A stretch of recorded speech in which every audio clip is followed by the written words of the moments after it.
Hey everyone, thanks for stopping by. I just kind of want to do, an update, show everybody where we're at, what's going on.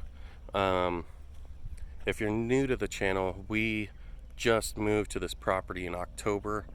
So we've only been out here a few months, so we're just breaking ground, trying to get everything going. If you've been with us for a while, you'll know a little bit about what I'm gonna go over here. But yeah, we had a really late frost this year.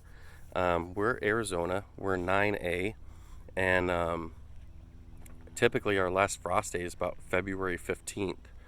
But we had a hard frost come through beginning of April, and I've never seen it that late. Born and raised here, and we just don't get a frost that late. And I only keep up with the weather really until end of February, and then I know I'm in the clear. But this one came out of nowhere. It really took its toll on us and a lot of our plants here. But just kind of want to go over that, just show you guys what all's going on. So we got some failures going on, but we're working through that.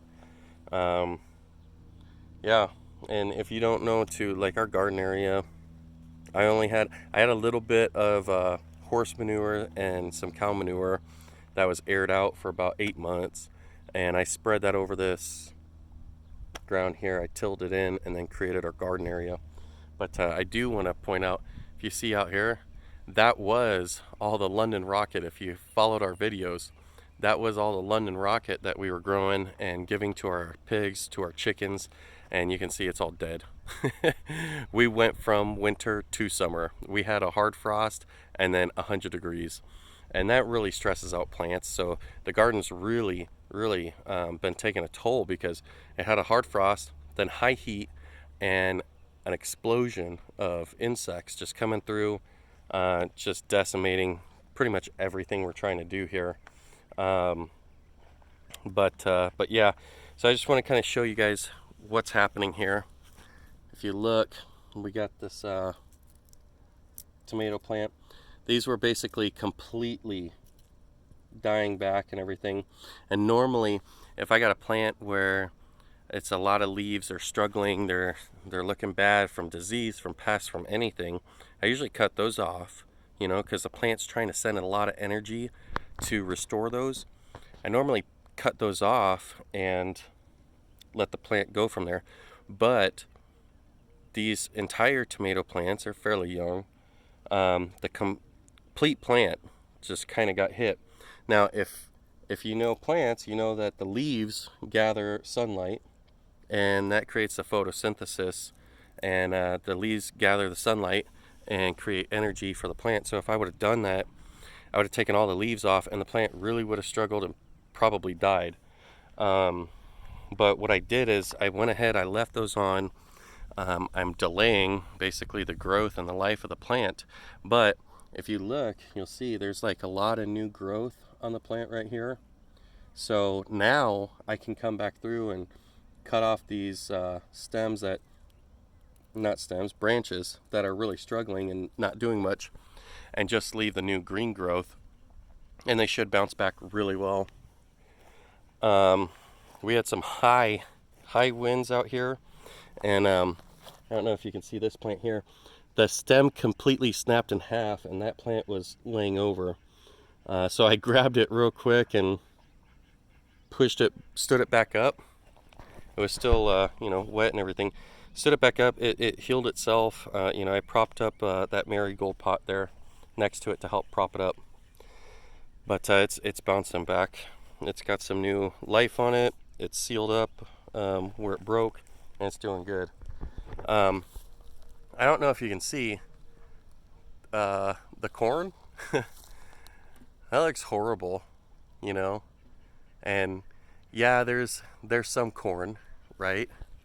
And if it were a regular type of plant, I would keep that corn because it's gone through a late frost. It's growing in this soil.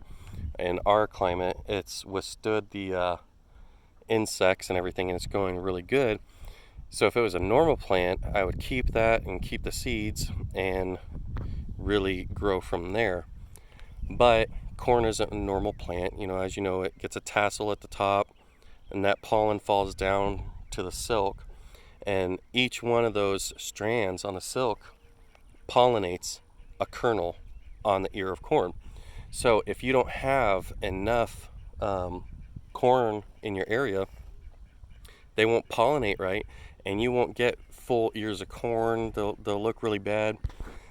And so what's going to happen is I'm going to go through and pull out these 20 that are growing, because it's just not gonna germinate really well. So basically I'm going to pull these out, all of these, and reseed this area and try and grow some new corn to get that going. But you know, overall everything's doing okay in the garden. You know, we got blackberries, they're doing great. They're really putting on some fruit, a lot, especially for how small they are. They were pretty tiny before, and I was trying to propagate them, and our dog and her puppies came through and chewed those up quite a bit. So but yeah, we got things going. There's some lettuce here, little bit of stuff. The carrots are coming up looking pretty good. Zucchini's looking great. That's really coming in. There's a lot of flowering going on, but you can see the zucchini here. I believe that did get pollinated, but there's a good amount of here's another one, good amount of male flowers to female flowers. And if you don't know, when you got a flower and a fruit at the bottom of it, that's a female flower. If you have a flower and just a little stem, that's a male flower. The pollen from a male flower has to get to a female flower. So we can see this one here. This is looking pretty good. It looks like that took. So doing all right. The peas here, these aren't looking pretty good, but we are getting some peas on these. I missed a few here. Better take these. So we're getting some. Get over here. Peas are starting to come in, so that's nice. But yeah, you know, a lot of things are really struggling. We're getting through all the issues we had. The pepper plants right here, these really took a toll, but they're starting to come back now, as you can see. And luckily on my tomato plants, I propagated 3 cuttings that I took, the suckers. I took off those tomato plants. They're starting to grow, so I just got them right here. Basically, they get morning sunlight, but that gives them shade in the afternoon as it's getting really hot. You can see Swiss chard, it's bolting, that's done. So that's ready to go. And then you can see our mystery plant that we've been talking about for a while. That's starting to come up. This was all cabbage, so we harvested that. We do have a mystery tomato plant right here.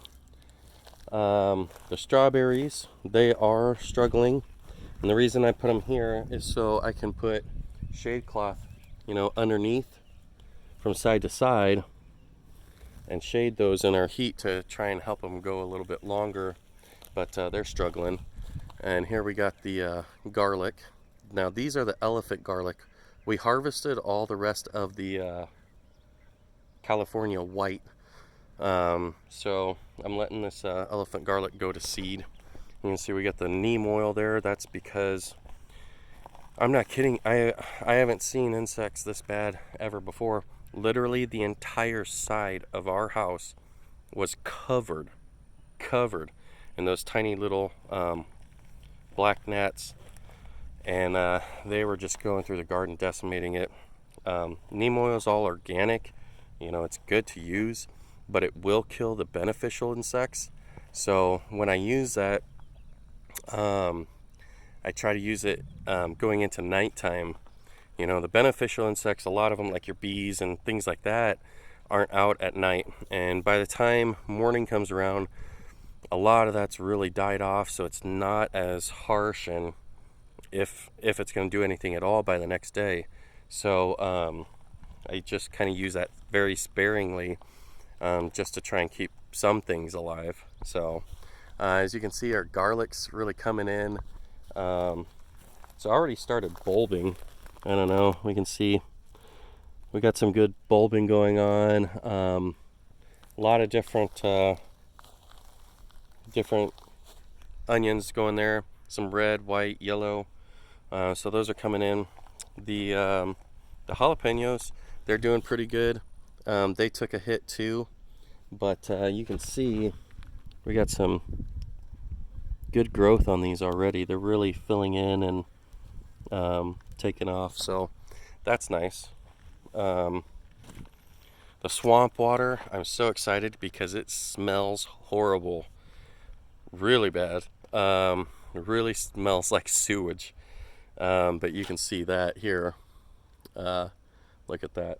So we'll have to get that lid back on there and keep those insects out of it. The peach tree, this is an Eldorado dwarf peach tree, full growth. It'll be about 5 feet tall. This one's about 3 years old. If you can see here, we actually have a little peach growing, so that's nice. I kind of went back and forth about planting that in the ground somewhere else or leaving it in the pot. I don't know yet, but I kind of want to keep it in the garden, just so, you know, walking around the garden, oh, I'm hungry, I want a treat, let me grab a peach. Not expecting a ton of production off of it, but you know, nice little peach here and there should be great. Again, we got the blueberries here. They're doing okay. If you're new to the channel, I'm trying different soil mixtures with the blueberries, because we have a high alkaline soil, they need acidic soil, so I'm trying to do different mixes.